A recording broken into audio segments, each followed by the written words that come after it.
Seseorang kalau memang lagi belajar, tidak akan mungkin bisa menghasilkan duit dari situ. Ketika udah menemukan ritme, baru bisa menghasilkan profit di situ. Makanya saya bilang, mau di market apapun juga, forex, kripto, saham, atau apapun juga, kalau kita punya investasi dengan mindset ingin cepat kaya, yang terjadi malah kita habis. Saya tuh pernah kena margin call berkali-kali. Setelah saya kena margin call, yang saya lakukan apa? Saya stop. Habis 2 bulan, saya merasa udah cukup aman lagi, udah oke. Trading lagi deh. Trading paling enak itu kalau nggak punya beban. Sebelum mulai aku mau ngingetin teman-teman terlebih dahulu bahwa memulai perjalanan trading itu pastinya penuh tantangan. Pastikan kalian latihan dulu. Latihannya seperti apa? Menggunakan akun demo. Di MFX kalian bisa buka akun demo dan mendapatkan 4 opsi dana virtual yang bisa kalian pilih sendiri. Pastikan kalian download aplikasi MFX menggunakan link yang ada di kolom deskripsi. Halo guys, selamat datang di podcast MFX. Seperti biasa ditemani saya Albert dan hari ini saya ditemani oleh Om Ben. Halo Om Ben. Halo, apa kabar? Baik. Om Ben sendiri gimana? Baik? Baik.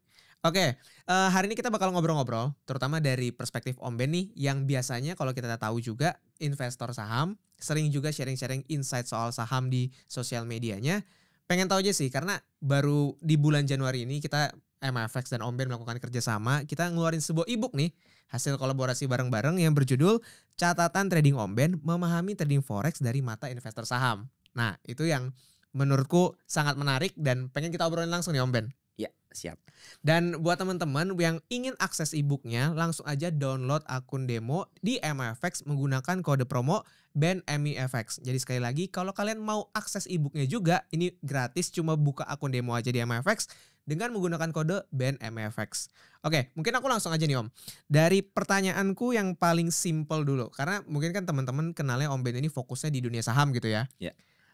Awalnya itu ketika masuk ke dunia saham itu sebenarnya apa yang bikin masuk dan tujuan utamanya sebenarnya apa sih waktu itu? Waktu itu sih apa yang bikin masuk diajak temen. Diajak teman. Ini cerita klasik yang cerita investor klasik. ternyata banyak banget yang kayak gini ya. Diajak teman dan sungkan sama teman. Oke. Pada akhirnya ya udahlah masuk seperti itu. Karena begini, saya kan berawal dari keluarga yang tidak memahami literasi keuangan dulunya ya. Jadi kita menganggap bahwa trading saham atau trading apapun juga itu sama ya, kita pukul rata. Mau forex, saham, dulu gak ada kripto ya, masih belum terkenal di 2017. Betul. Jadi saham dan forex itu sama. Jadi itu trading yang berbahaya sekali, bahkan ya banyak orang yang kena likuidasi lah ya, likuidasi gitu, margin call ya, seperti itu, bangkrut dan lain sebagainya. Itu yang kita dengar. Sehingga waktu awal-awal saya berpikir wah kayaknya bahaya nih. Cuman teman waktu itu bilang kamu ikut ini ya, ada grupnya yang akan ngajarin kamu. Nah itu embel-embelnya yang ada yang ngajarin kamu itu yang buat saya tertarik sebenarnya. Oke. Kalau nggak ada itu saya nggak akan pernah mau. Karena nggak ngerti dan dalam mindsetnya adalah ini berbahaya nih, sesuatu yang berbahaya dan bisa menyebabkan kebangkrutan ya kan, seperti itu kan. Nah karena diajak dalam satu grup diajarin, saya tertarik. Oh oke lah ya, karena ini temen dekat saya ya udahlah yuk bolehlah belajar selama ada yang ngajarin, seperti itu. Nah itu kan awal masuknya karena ibaratnya nyemplung bareng-bareng minta diajarin gitu ya. Iya. Nah apa yang akhirnya bikin bertahan sampai rajin investing sampai sekarang nih? Oke. Apa yang membuat saya bertahan, jelas saya melihat bahwa setelah saya belajar ya ternyata tidak sesuai dengan apa yang saya pikirkan. Jadi saya mulai mengerti ada yang namanya saham, ada yang namanya futures, ada forex kan. Kalau forex ada futuresnya ya, komoditas, oil, gold, seperti itu. Nah ada bedanya ternyata. Nah setelah saya tahu bedanya ya, saya baru ngerti yang biasanya bikin orang bangkrut ya kan, itu di futures. Karena mereka nggak paham yang namanya leverage dan margin call, batasan-batasan itu. Itu yang membuat saya berarti di saham ini jauh lebih aman. Nah karena itu saya saya fokus di saham dulu lah, karena yang ini menurut saya yang di future ini terlalu berisiko ya. Saya di saham dulu lah, yang menurut saya lebih aman, lebih nyaman buat saya. Nah yang membuat saya bertahan lagi adalah setelah saya belajar dari waktu ke waktu ternyata menarik. Dan ternyata saya sangat suka sekali dengan menganalisa. Ada tantangannya ya, seperti itu ya. Ada tantangannya bagaimana menganalisa itu. Dan setelah saya melihat ke depannya, saya melihat ini ada potensi. Ya kan, ada potensi ketika kita mau berinvestasi atau mau trading itu ada potensinya ya. Dan potensi ini nggak saya dapatkan di pekerjaan dunia nyata. Itu yang membuat saya sampai sekarang masih bertahan seperti itu. Artinya Gitu. itu yang bikin akhirnya dari awalnya nyoba-nyoba bertahan sampai sekarang Iya, gitu ya. betul. Dan mungkin bisa sharing sedikit kalau dari Om Ben sendiri akhirnya kan mencoba saham. Mhm. Dan awalnya itu apakah langsung terjun ke trading saham atau fokus investasi dulu atau seperti apa? Ya awalnya kan tentu saja dalam sebuah grup ini mereka mengajarkan hal yang tepat, yaitu jangan beli saham dulu yang terlalu volatile, ya Hmm, kan. Jadi dan grup itu mengajarkan yang namanya technical analisa, ya TA ya. Cara melihat chart seperti apa, tren sebuah saham bagaimana, pergerakannya bagaimana, ya kan. Dan pembatasan resikonya di mana, seperti itu. Dan saya masih ingat saham yang pertama saya beli itu Pegas sama Gajah Tunggal, GJTL sama Pegas ya. Jadi itu bukan saham yang jelek, itu saham yang berfundamental cukup oke ya. sebenarnya dan volatilitasnya tidak terlalu liar, ya kan seperti itu. Jadi saya berawal dari belajar saham di saham-saham yang cukup aman ya dan saya mencoba untuk ngikutin ritmenya, ikut tren aja. Trennya naik ya saya masih keep. Nanti kalau patah tren saya mulai kena trailing Ya. stop, ya saya mulai kejual seperti itu. Mulai memahami dulu kira-kira karakteristik saham ini seperti apa dulu artinya ya di Ya, awal. betul banget, betul banget. Pertanyaan aku berikutnya adalah dari saham nih. Terus kan tadi sempat menjajal forex juga. Nah, Hmm. ini yang aku pengen tahu lebih banyak adalah apa yang bikin dari saham terus akhirnya pengen coba forex nih. Pengen apa sebenarnya akarnya? Iya, akarnya begini kan di saham ini sampai sekarang itu kan walaupun udah ada single stock future ya di dalam pasar modal Indonesia di Ya. bursa kita, tapi belum cukup rame ya. Dan zaman waktu itu belum ada.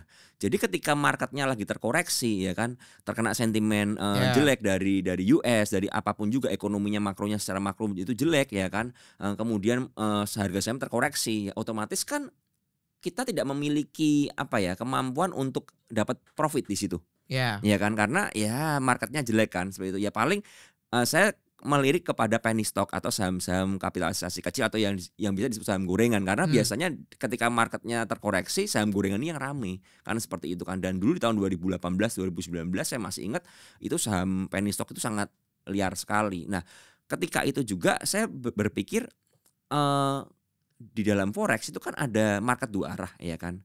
Ketika kita pasang buy, posisi buy kan harga sahamnya harga komoditas atau forexnya kan naik kan pairnya itu kita Ya. bisa profit. Kalau turun kita bisa pasang posisi short atau sell ya kan seperti itu. Nah, itu yang membuat saya tertarik karena ada market dua arahnya. Dan itu yang membuat saya nggak ada masalah nih kalau misalnya goldnya lagi rally ya kita coba cari buy kan seperti itu kan. Kalau memang lagi bearish banget ya, lagi sentimennya jelek ya, seperti itu ya dan terkoreksi ya udah kita pasang short. Jadi kan tetap win-win ya, tetap bisa Ya. dapat profitnya kan. Nah, itu yang membuat saya tertarik nih forex seperti itu.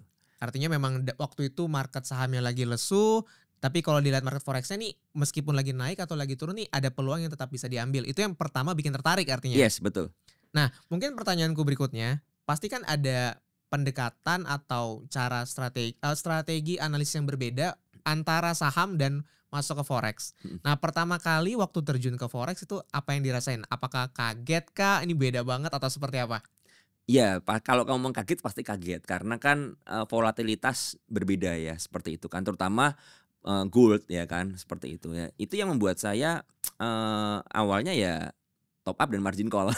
Top up dan margin call. Iya kan karena tidak pernah memahami saya harus membeli berapa lot ya kan dengan dana sekian saya tuh amannya berapa lot dan tidak mengerti ada yang namanya leverage yang besar sekali Ya. kan karena di saham kita dikasih leverage itu paling 4 kali lipat atau maksimal 10 kali lipat tapi kan di dalam forex ini kan beda bisa 1.100, 1.200 bahkan 100.000 juga ada. Ya. Ya artinya kan kita dengan dana kecil kita bisa pasang lot yang besar sekali sizingnya kan. Nah itu yang bikin saya kaget itu yang pertama dan kedua volatilitasnya. Kan nggak ngerti kalau di saham kan biasanya ya market dari jam 9 sampai jam 4 sore kan. Tapi di dalam forex ini kan ada market Asia, Ya. ya, ada market Eropa dan ada market Amerika. Dan paling mengerikan market Amerika kan seperti itu kan. Kemudian ada shifting antara peralihan market Asia dan Eropa dan Amerika. Ditambah lagi ada news, ya kan? Ya. Ada news tiap malam ya kan biasanya tiap malam ada unemployment rate atau CPI, PPI dan macam-macam kan ada ya FOMC ya kan. Jadi itu yang membuat saya kaget. Jadi volatilitasnya kok liar banget dan yang dulu juga sih bikin saya kaget ketika market spreadnya kan tiba-tiba wah lebar-lebar kan. Artinya kejilat atas bawah, Betul. pasang stop loss terlalu ketat kejilat ya kan. Kan seperti itu. Itu yang membuat ya kaget dan akhirnya ya banyak margin call-nya di awal-awal seperti itu. Oke, dan yang menarik juga aku punya banyak teman juga yang memulai perjalanan finansialnya itu pasti mulai dari saham dulu, investasi dulu, dan itu banyak yang akhirnya terjun ke trading juga, cobain trading forex, dan mereka akhirnya pas coba forex tuh ya sama, banyak banget yang margin call dan menyerah dan balik lagi tuh ke saham nih. Iya. Nah, pertanyaanku adalah apakah memang mindset atau pendekatan yang dibawa dari saham itu tidak sepenuhnya bisa dipakai di forex? Apa yang perlu diperhatikan sih sebenarnya? Ya karena mungkin itu yang perlu diperhatikan satu sih sebenarnya. Ketika kita belajar, orang itu terbiasa tidak membatasi dana yang dipakai. Ya, sedangkan saya terbiasa dari awal di saham pun saya batasin. Artinya saya masukin dana yang saya udah siap hilang. Ya. Kalau seandainya di forex margin call pun ya sudah. Kan seperti itu. Jadi saya tidak mengalami kayak kena mental ya kan. Ya, banyak Psikologisnya yang kena mental, kena ya. mental stres karena mereka menggunakan uang-uang yang seharusnya tidak mereka pakai untuk Betul. berinvestasi kan begitu kan. Nah, itu yang salah. Misal begini, shifting dari saham ke forex ya kan. Di saham anggap aja, di saham nih dari modal 100 juta udah profit jadi 500 misalnya. Ya. Nah, mereka ambil 500-nya masukin ke forex semua. Itu kesalahan besar menurut saya. Karena apa? Kita di dunia yang baru. Ya kan, kita belum mengerti, belum memahami, ya, dan kita pakai dana besar. Yang terjadi apa? Ya habis, kan gitu aja kan. Nah itu yang membuat banyak orang kapok dan balik lagi ke saham. Ya. Nah buat saya nggak pernah kapok karena apa? Karena saya pakai dana kecil. Jadi dari awal saya tuh nggak pernah di saham pun saya nggak pernah mengalami gangguan mental. Wah ini sampai ini ternyata uang saya habis nih, modal kerja saya pakai habis dan lain sebagainya. Itu kan yang saya banyak dengar dari media sosial, teman-teman curhat, ada beberapa follower curhat, aduh uang ini ada yang pakai uang buat pendidikan anak dan lain sebagainya. Itu kan kesalahan yang mendasar banget karena mereka hanya berpikir bahwa ketika kita trading di pasar apapun juga kita bisa dapat profit. Tapi mereka lupa dalam profit juga ada kerugian pasti. Ada kerugiannya, ada lossnya. Ada resikonya, ya kan? Ada benefit, ada resikonya kan seperti itu. Di saham ada benefitnya, di forex ada benefitnya sama. Resikonya juga ada masing-masing. Nah itu yang mesti dipahami dan diketahui menurut saya. Betul, Gitu. dan artinya meskipun teman-teman misalnya udah menguasai saham, begitu masuk ke market forex itu market yang baru, ya bisa dibilang skill yang kalian udah tumbuhkan di market saham bisa ulang lagi dari nol. Meskipun nggak semuanya hilang ya. Ada beberapa yang masih bisa dipakai dan digunakan. Seperti Om Ben bilang tadi. Ketika masuk dari market saham ke market forex. Udah ada dana yang disiapkan. Udah ada risiko yang sudah dipersiapkan dari awal. Iya. Dan itu mungkin banyak teman-teman yang saat loncat dari satu market ke market lain tuh tidak memperkirakan resiko tersebut. Yes, betul banget itu. Nah, dan yang unik nih. Aku pernah dengar. Katanya ada beberapa level cara manage keuangan. Ada yang bilang bahwa yang pertama seseorang itu harus bisa nabung dulu. Habis itu kalau udah bisa nabung biasanya mereka bisa mengelola kredit dulu. Baru mereka investasi, baru trading. Apakah memang trading itu ada di level yang sesulit itu? Harus bisa yang lain dulu baru bisa trading gitu? Karena begini menurut saya kalau kita ngomong sebuah idealis ya. Kita kan ngomong idealis. Kan tiap orang punya profil yang berbeda ya. Dan ada orang tuh kan yang ya teman-teman bercanda ya, hidup yang tidak dipertaruhkan adalah hidup yang nggak pernah dimenangkan. Kan ada kata-kata begitu kan. Artinya kalau kamu nggak berani betting, kamu nggak akan pernah bisa menang. Ada orang yang mengambil proses seperti itu. Tapi buat saya, kalau saya mengambil seperti itu kan nggak fair buat pada umumnya. Saya mengambil general aja. General ini pada umumnya adalah teman-teman itu harus punya keamanan dalam finansial dulu. Ya, itu jelas. Contoh, saya dulu ketika saya masuk di saham, kenapa saya berani? Saya masuk di saham itu tiap minggu top up. Tiap minggu top up. Sama kayak di forex juga tiap hari top up dulu kayaknya. Karena habis top up margin call. Margin call. Nah, cuman begini, karena saya memiliki sebuah keamanan, artinya saya memiliki pekerjaan. Ya kan? Saya dulu kan seorang tour guide. Saya memiliki pekerjaan. Misal begini, saya punya pendapatan misal let's say tiap bulan 30 juta. Nah 30 juta itu sudah alokasikan pos untuk pembayaran cicilan dan lain sebagainya udah ada. Nah sisanya misalnya sisa 10 juta ya kan. Nah 10 juta ini yang dipakai untuk apa? Untuk pos belajar. Dari 10 juta jangan dipakai 10 juta jangan. Habis nanti ambil 2 juta dulu. Nah 2 juta di saham. Gimana nih dengan 2 juta? Bisa atau enggak? Berani enggak? Saya selalu bilang berapa sih modal awal yang akan dipakai? Saya selalu bilang itu jumlahnya adalah sesuai dengan uang yang kalian siap bilang. Kalau saya bilang 2 juta ya 2 juta. Wah 2 juta kayaknya kebanyakan. 1 juta boleh, gak apa-apa. Sama di forex pun begitu. Ya. Jadi artinya apa? Artinya ketika uang belajar ini hilang, kegagalan dalam trading ini terjadi, kita masih punya pos keamanan, ya kan? Ya contoh anak-anak masih bisa sekolah, ya kan? Makan masih terjamin, cicilan rumah, kredit mobil, apapun juga semua ada, asuransi ada. Nah, itu yang membuat saya, menurut saya itu adalah hal yang aman. Tapi kalau kebalikannya, contoh misal ada orang terkena PHK nih, mohon maaf ya seperti itu. Terkena PHK gara-gara pandemi kemarin itu kan banyak terjadi ya. Dapat uang pesangon, let's say pesangonnya 50 juta. Nah, ketika itu orang ini langsung, wah 50 juta ini mau saya pakai apa? Dulu kan di pandemi saham lagi rame, ya kan? Forex juga lagi rame, kripto juga lagi rame. Akhirnya dimasukin ke saham tanpa pengetahuan yang ngerti dengan benar gitu ya pengetahuannya kan. Akhirnya apa? 50 juta ini nggak bertambah, malah nyangkut semua. Sehingga orangnya stres. Nah, itu yang membuat menurut saya itu adalah sebuah kesalahan. Karena apa? Terbalik. Harusnya dari 50 ini ya kan, 50 ini oke, mau diinvestasikan ke saham, siap hilang berapa? Ambil 20 dulu. 30-nya apa? Buat cadangan hidup. Buat cari potensi. Pekerjaan apa? Karena begini, seseorang kalau memang lagi belajar ya, tidak akan mungkin bisa menghasilkan duit dari situ. Namanya belajar kok, ya kan? Ketika udah menemukan ritme baru bisa menghasilkan profit di situ. Nah, sementara kalian belajar menemukan ritme, kalian harus mencari, kalian harus kerja apa nih? Uang 30 juta ini saya pegang nih, ini kalau saya nggak kelola, nggak saya kembangkan akan habis, ya kan? Buat makan, buat apa pasti habis dong, nggak mungkin nggak, iya kan? Nah, mulai dicari. Nah, beberapa teman dulu, ya ini hal yang salah juga, tapi menurut saya ya gimana ya, ada jualan Netflix kan, banyak kan teman-teman dulu jualan Netflix tuh, jualan Netflix ya, Netflix tanda kutip bajakan itu ya walaupun itu nggak benar juga, tapi ya itu adalah salah satu usaha untuk bertahan hidup, kan begitu, ya. Nah itu yang saya tekankan, cari potensi, misalnya cari yang halal aja lah, jangan jualan Netflix, bikin dropship online atau apapun juga. Nah setelah ini aman, pos aman, ada income kan. Nah kita bisa hidup dari income ini.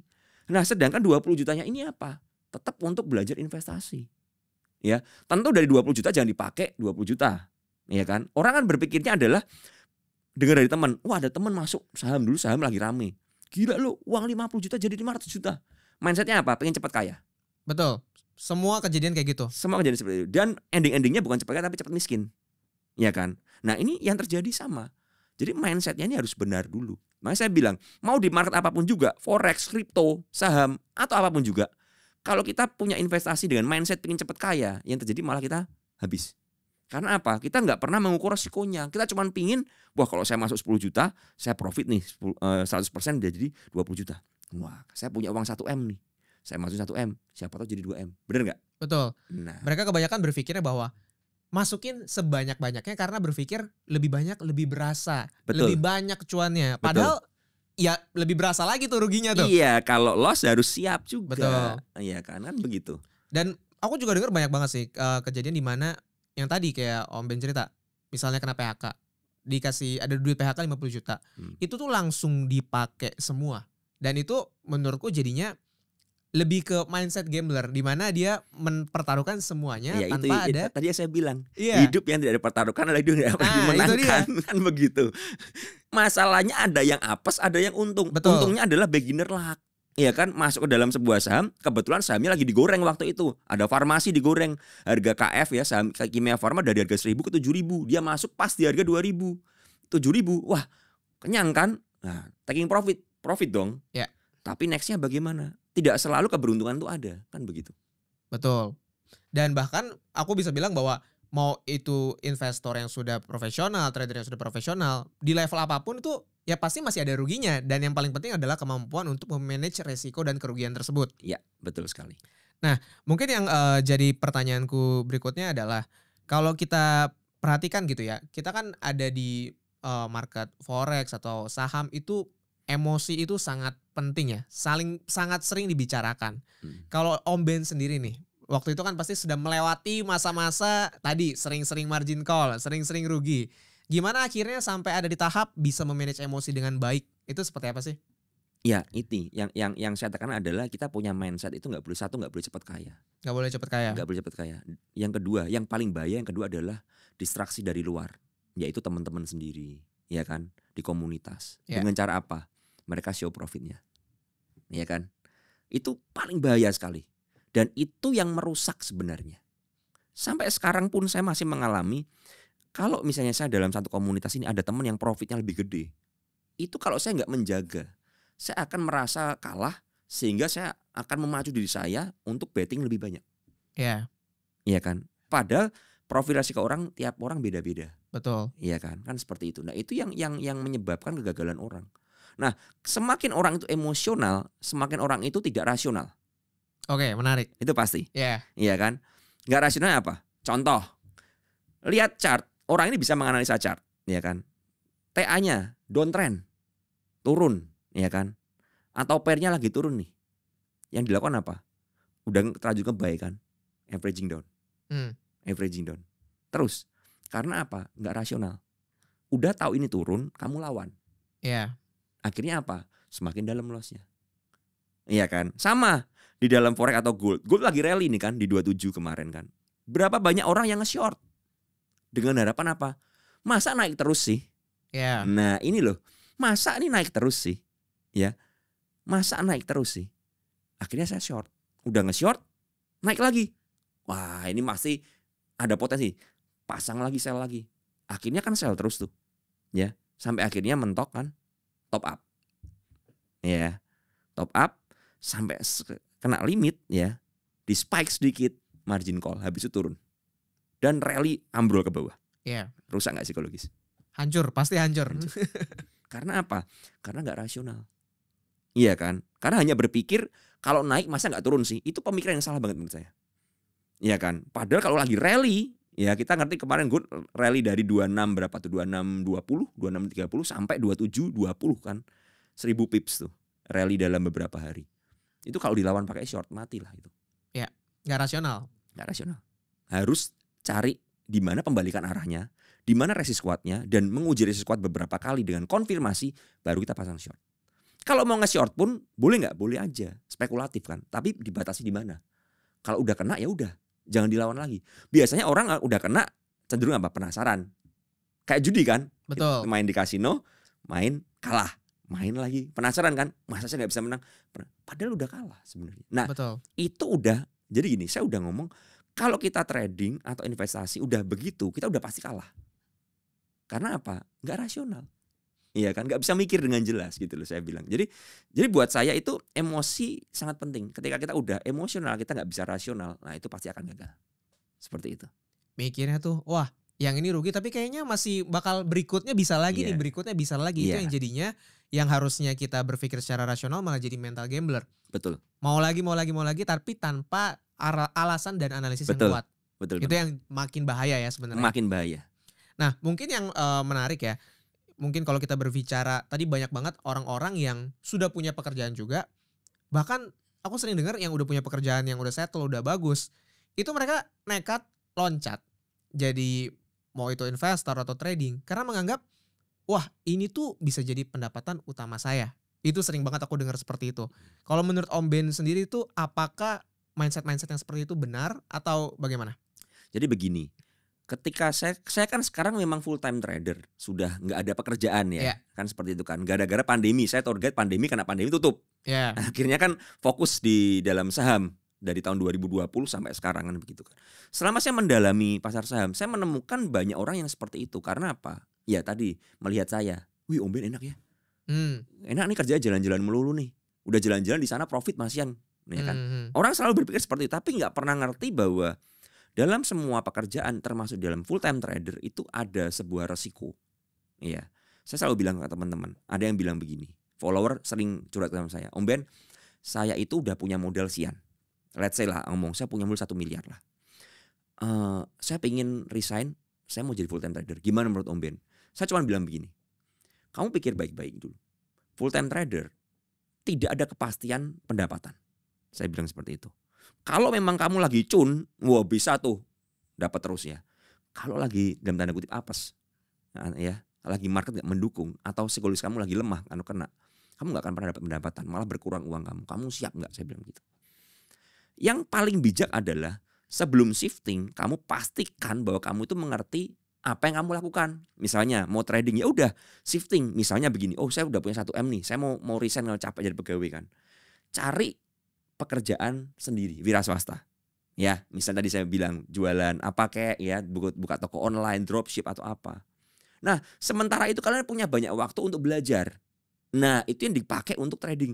Jadi separuh trading, separuh ada pekerjaan lain, tapi wira swasta, bukan ikut orang. Karena kalau pegawai, ya kan, yang pegawai dari kerja 9 sampai 5 nggak mungkin bisa untuk trading, ya kan. Nah, kalau udah punya tabungan yang cukup, ya kan, cari sesuatu yang bisa menggantikan pekerjaan utama, kamu sembari belajar trading. Nah, ketika dalam trading ini ya dilihat setahun ini performance bagaimana. Ya kan? Kan lebih baik begini, lebih baik kalian punya pekerjaan yang wira swasta ya di dunia nyata dan di trading. Artinya ada 2 income di situ kan. Tujuannya apa? Kalau yang di trading ini gagal, yang pekerja dunia nyata bisa menutupin loss-nya. Ya. Kebalikannya, kalau bisnis lagi lesu, lagi sepi, sahamnya lagi bagus, forex lagi bagus nih, profitnya ini bisa nutupin dunia nyata. Itu yang paling aman menurut saya. Sampai di suatu titik di mana kalian udah aman, asuransi ada, ya kan, dana pensiun ada, ya, kesehatan aman, rumah udah kebayar kelar, mobil udah ada, ya kan, anak udah tabungan udah ada semua. Alias semuanya udah kalian masukkan dalam sebuah pos. Nah, boleh kalian lepas pekerjaan, fokus di trading. Tujuannya apa? Nggak punya beban. Trading paling enak itu kalau nggak punya beban. Artinya apa? Kalau saya hari ini loss ya sudah, ya kan? Kayak saya sekarang ini, saya kan lagi podcast bisnis, saya nggak bisa trading kan? Ya udah, kalau saya hari ini saham saya turun mau loss ya sudah. Satu hari ini saya loss nggak akan membuat saya miskin, kasarnya begitu kan? Nggak akan membuat saya nggak bisa bayar cicilan. Nah itu tanpa beban, karena saya menghitungnya adalah dalam bulanan. Oh sebulan, contoh dari Januari ini sampai sekarang saya udah profit nih misalnya. Dan saya udah sebenarnya udah mencapai target, bahkan target saya udah 3 kali lipat nih dari target bulanan saya. Artinya saya menjalani sisa bulan ini, kalau saya nggak rakus, ya saya udah jalan dengan santai, iya kan? Udah ketutup 3 kali kok, iya kan? Udah aman, udah aman. Nah itu kalau udah menemukan trading yang seperti itu, nah itu baru kita bisa benar-benar rasional, ya. Orang mau pamer, ini saham ini naik, ya udah bodo amat, ya kan? Yang penting aku udah profit. Ya orang mau pamer sana sini ya udah, berkat masing-masing orang berbeda. Itu yang harus kita ketahui. Dan itu salah satu cara itu membuat saya tetap rasional. Apakah saya sekarang masih terjebak emosi? Sering. Semua sering. Manusia itu selalu kena yang namanya satu fear, satu greed. Ya kan? Fear, takut ini modalnya tergerus dan lain sebagainya kan. Greed, udah profit gak mau di TP. Atau lihat orang lebih profit lagi, akhirnya apa? Rakus, pengen lebih banyak lagi. Ya, terjebak. Akhirnya apa? Lingkaran setan dan malah hancur semua. Ya, jadi untuk menjaga di tengah-tengah adalah terkadang kita butuh yang namanya break. Iya kan? Contoh, saya tuh pernah kena margin call berkali-kali tuh. Ya. Setelah saya kena margin call, yang saya lakukan apa? Saya stop. Saya pernah vakum trading gold itu hampir 2 bulan. Sampai 2 bulan tuh? Sampai 2 bulan. Capek, karena merasa capek. Habis 2 bulan, saya merasa udah cukup aman lagi, udah oke ya, trading lagi deh. Seperti itu. Itu dulu. Tapi kalau sekarang saya nggak bisa, karena saya punya subscriber, saya harus menganalisa, saya kasih mereka sinyal. Iya kan. Tapi saya kasih sinyal pun kalau saya psikologisnya lemah, ya, saya kadang-kadang nggak buka posisi. Iya kan. Tujuannya bukan, wah ini bukan mentor yang cuma ngasih sinyal, enggak. Karena apa? Sinyal saya boleh tepat, iya kan. Emosi saya lemah, psikologi saya rusak, saya bisa all in loh. Iya kan. Anak-anak bisa profit, saya bisa loss. Benar nggak? Benar. Karena apa? Mentalnya lagi down, lagi lemah. Atau di saham udah lagi capek, ya kan? Udah ngurusin saham seharian capek. Karena saya hanya melakukan ini sebagai profesional, ya. Saya menganalisa dengan rasional, ya. Saya kasih ke mereka profit, ya sudah. Saya nggak trading, enggak. Karena apa? Udah cukup hari itu. Atau memang saya lagi drain, saya lagi capek banget. Atau saya lagi sibuk banget, lagi liburan dan lain sebagainya. Nah, itu yang membuat aman. Makanya kita harus ngerti kapan kita stop, ya kan? Udah profit banyak, ya. Kemarin waktu Trump dilantik, itu gold turun gila-gilaan kan. Kita punya prinsip waktu di grup, sell sampai bego pokoknya. Udah naik, sell. Ya, turun TP, naik lagi, sell sampai bego. Ada orang itu bisa gain 10 kali lipat modal loh waktu itu. Karena gila-gilaan. Setelah itu saya bilang, stop ya. Udah stop. Yang udah profit, stop. Tutup HP kamu, gak usah buka subscriber. Saya bilang gitu. Break, istirahat. Kasih waktu sama keluarga. Saya bilang begitu. Karena apa? Saya ngerti ini gak sehat sudahan. Saya sampai bilang sama itu ke anak-anak. Udah stop, gak usah open posisi. Mereka masih tanya, Om Ben ada sinyal? Gak ada. Saya bilang gitu. Saya tidak ada sinyal. stop. Kita udah profit 500 sampai 1000 pips. Mau cari apa lagi? Iya. Iya kan? Kita harus tahu kapan kita stop. Tujuannya apa? Di next day kita punya mental yang sehat. Udah profit bisa nggak jadi nggak sehat? Bisa. Profit misal dapat $1000 nih. Trading terus. Jadi 800, 700 berkurang kan? Iya. Rusak nggak? Rusak. Nah, Yang itu yang saya tadinya maksud. nggak maksimal jadinya. Itu yang saya maksud. Harus tahu kapan kita stop. Seperti itu. Oke, aku dari tadi dengerin Om Ben banyak banget kata kunci yang menurutku menarik itu soal rasional gitu ya. Kita harus trading secara rasional. Tapi aku yakin banyak banget teman-teman di rumah yang bisa aku ibaratkan bandel dan pasti ada aja lawannya. Nah, banyak yang bilang, trading itu investasi itu bukan soal rasional, tapi soal hoki-hokian. Nah, kalau menurut Om Ben sendiri, bagaimana sih faktor hoki dalam investasi atau trading? Iya, kita nggak bisa pungkiri ya, namanya keberuntungan itu kita butuhkan. Ya. Tapi jangan salah, keberuntungan tidak selalu datang. Itu harus kita ngerti ya kan? Ya. Ya, keberuntungan nggak selalu datang. Ya, kadang-kadang kita beruntung, ya, kadang-kadang kita nggak beruntung. Itu harus kita mengerti. Makanya apa? Pembatasan risiko dan analisa itu penting. Kita udah menganalisa sebagus apapun juga kalau kita kasarannya lagi apes nih, ya kan? Meleset, miss kan? Kalau di gold ya kan jarum-jarum panjang atas bawah itu kan banyak kan. Banyak. Wicknya kan banyak atas bawah. Ya kan. Ya kalau kita merasa hari itu saya juga bilang kalau hari itu teman-teman merasa nggak hoki ya dalam trading kok loss terus 3 posisi. Stop. Besok lagi tradingnya. Mungkin hari ini bukan hari kalian. Ya. Tapi apa? Tetap nggak cuma mengandalkan hoki. Kalau cuma ngandalin hoki ya saya tadi bilang hoki nggak datang 2 kali loh. Kamu bisa hoki all in hari ini. Dan profit, pure hoki, pure luck. Besok lagi belum tentu.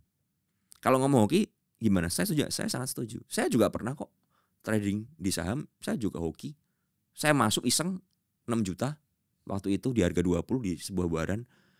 Sesi 2 naik dari 20 jadi 346 dalam 10 menit.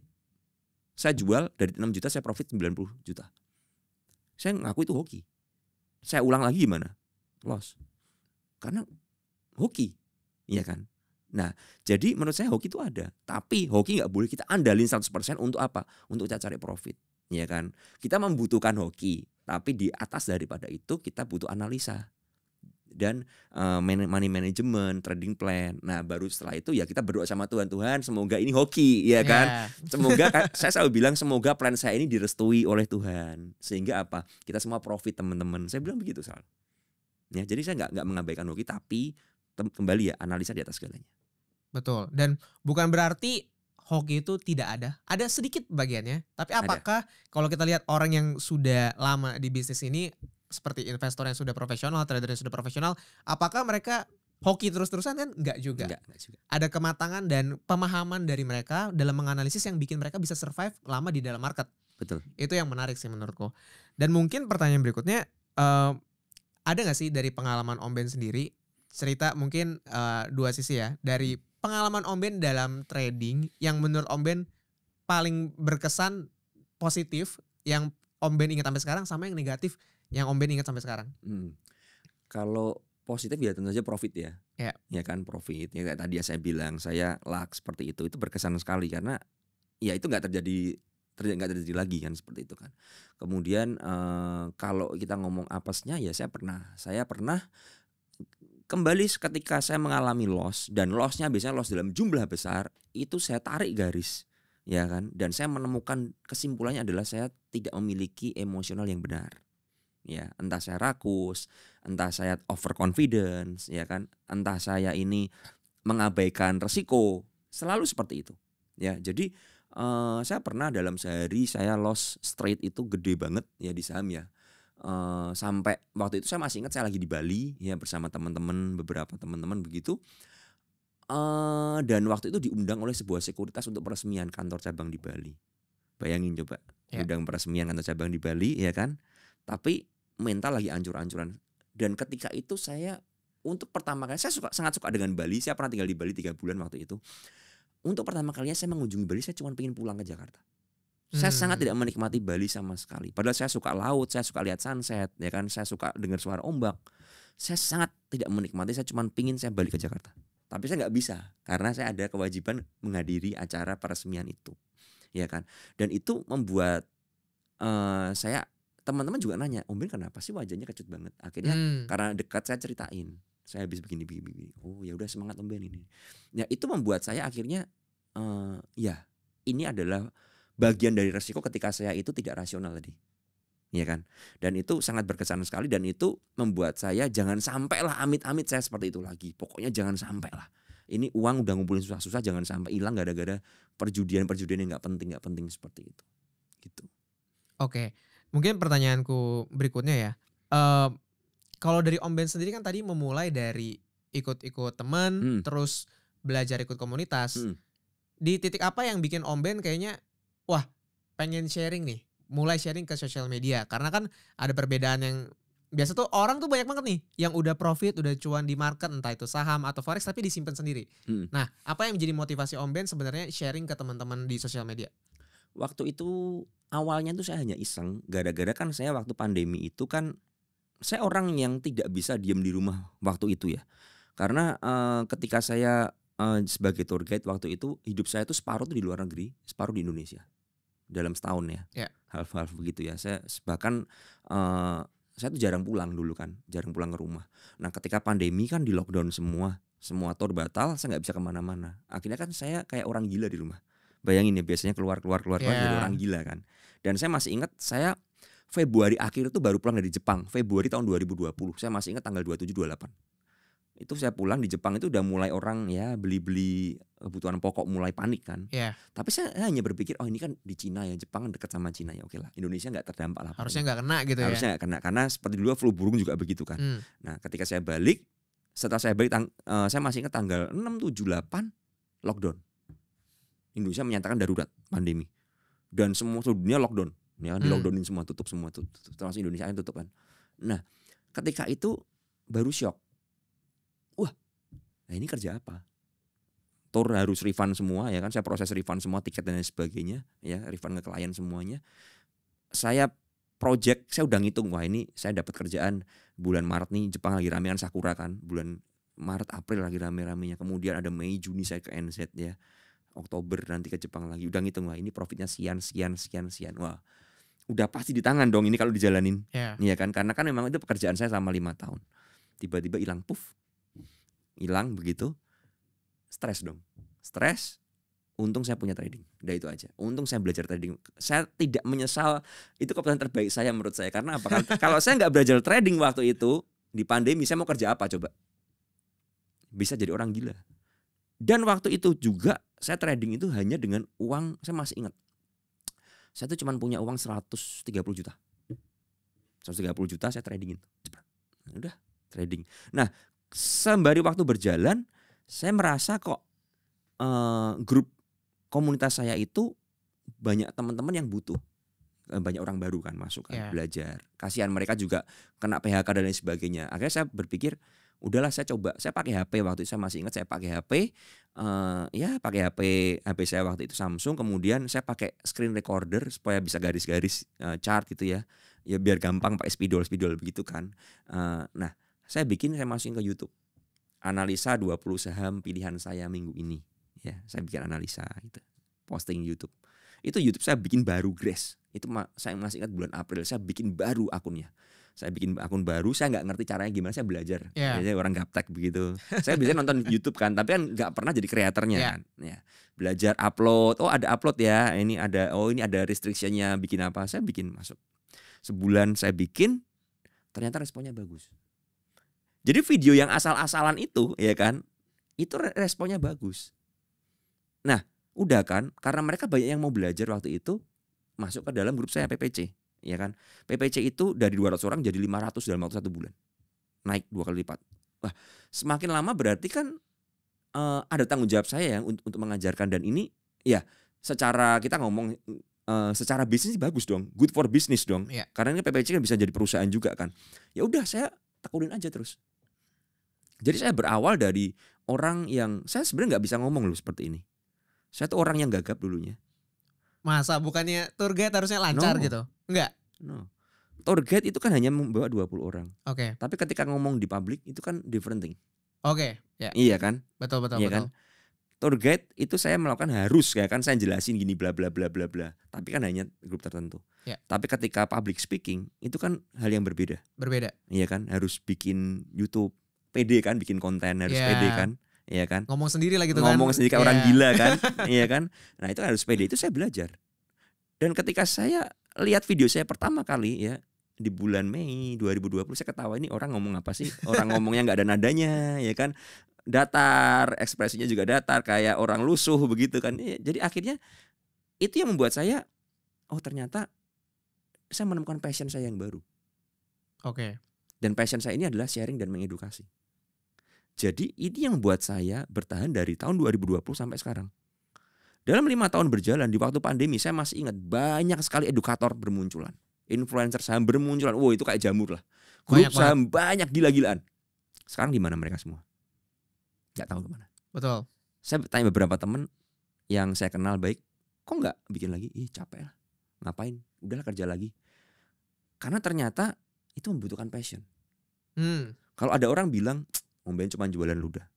Saya tantang, bikin 3 tahun. Kalau kamu kuat, hebat kamu. Tak kasih duit. Bisa nggak bikin? Handle orang ya kan, grup komunitas yang aneh-aneh orangnya ya. Orang newbie yang pertanyaan yang sedikit konyol-konyol kadang-kadang kan, ya kan.